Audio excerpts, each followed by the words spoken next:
Governatore Federica, oggi la visita alla sede di INSIL a Trieste, il suo indirizzo è chiaro: semplificare i servizi che bisogna erogare ai cittadini e alla pubblica amministrazione.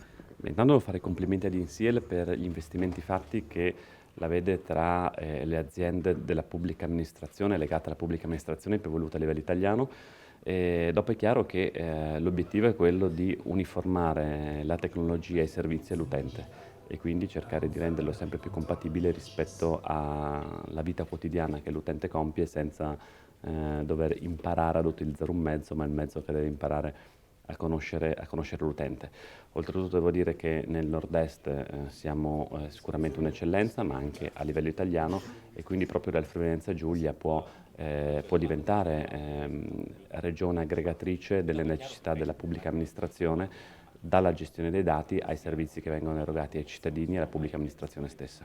Si stanno compiendo dei passi in avanti soprattutto sul fascicolo sanitario.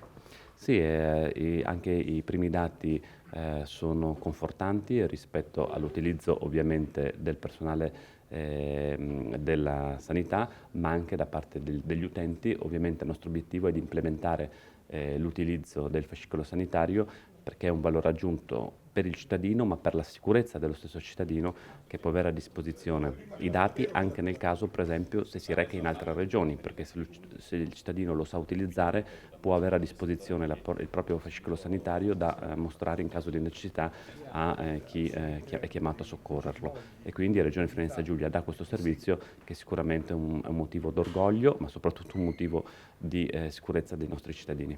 Presidente Antonini, oggi la visita del Governatore Federica ad INSIL, lei ha avuto modo di illustrare quali sono i progetti più importanti della società in-house della Regione Friuli-Venezia Giulia.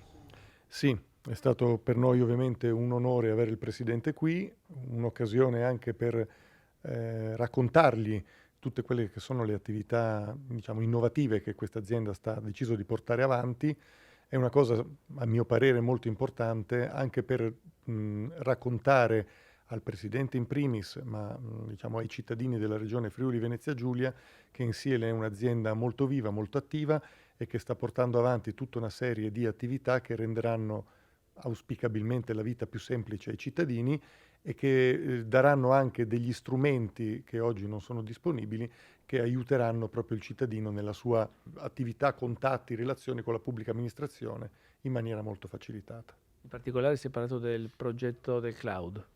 Sì, il progetto del cloud è un progetto ovviamente importantissimo perché, a parte che se ne parla, l'opinione pubblica ormai è abituata a sentir parlare di cloud. INSIL ha creato un'infrastruttura cloud certificata Agid e che la rende a questo punto, la mette sullo stesso piano di grandi player internazionali, quali Google, Microsoft, Amazon, cioè i nomi più famosi. E diciamo che INSIL non ha ovviamente le stesse velleità di queste multinazionali. Il nostro obiettivo è quello in primis di erogare servizi in cloud alla Regione Friuli-Venezia Giulia, quindi non soltanto agli enti pubblici, non soltanto ai cittadini, ma anche alle piccole e medie imprese, auspicabilmente in un futuro abbastanza breve, e successivamente anche di creare una serie di accordi con enti o regioni limitrofe per poter anche aiutarci vicendevolmente nella gestione dei data center che contengono i dati dei cittadini, che sono la parte più importante ovviamente che noi gestiamo. Assessore Cagliari, oggi la visita assieme al Presidente Federica nella sede di INSIL, si è parlato anche di progetti di INSIL, in particolare quello che riguarda il cloud. Beh sì, abbiamo la fortuna che INSIL sia una delle poche aziende in Italia ad essere certificata per essere un erogatore di servizi cloud. È uno sforzo che INSIL aveva cominciato a fare già negli anni scorsi, ma che noi abbiamo supportato il più possibile. Io ho assistito a questo processo e sono felice di averlo supportato. Stiamo anche seguendo un'altra partita molto importante, che è quella di accreditare INSIL per essere un polo strategico nazionale. Il data center di INSIL ha tutte le caratteristiche per poterlo essere.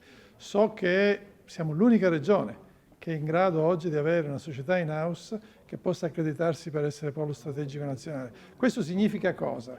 Intanto avere un'azienda che possiede dei dati, che sono i dati nostri, che sono la vera ricchezza verso cui andiamo incontro negli anni a venire, ma soprattutto la possibilità di dare questi servizi anche a regioni vicine. Quindi avere un'azienda di queste proporzioni, di questa diciamo, eccellenza, di questa qualità, è qualcosa che ci riempie di grande soddisfazione, ma soprattutto è una risposta forte ai declassatori, a coloro che pensavano che questa fosse un'azienda morta o un'azienda che andasse verso un declino inesorabile. In realtà ne abbiamo fatto e ne faremo un'azienda leader nel campo dell'informatica, soprattutto per i servizi legati alla pubblica amministrazione.